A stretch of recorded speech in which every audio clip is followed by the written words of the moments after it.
दरमा वृद्धि न कले ओडिशा कनिष्ठ शिक्षक संघर कार्यबंद आंदोलन चेतावनी। राज्य सरकार निकट में चुक्तिभित्तिक शिक्षकों 50% और आउटसोर्सिंग मानकर 25% दरमा वृद्धि करथिले हेले मध्य कनिष्ठ शिक्षकों को अणदेखा करुवा अभियोग होईछि। कनिष्ठ शिक्षक शिक्षयित्री तालीम प्राप्त होइथिबारु सेमानक दरमा को मासिक 6512 रु अति कम 16,000 को वृद्धि करिया पाई एवं गत 2016 रु याकू लागू करिया पाई दाबी करिछि संघ।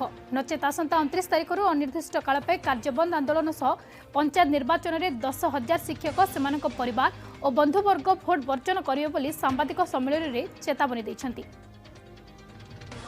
पारिश्रमिक दि जाऊ जहाँ पिछला भाव लागू करा जाऊ।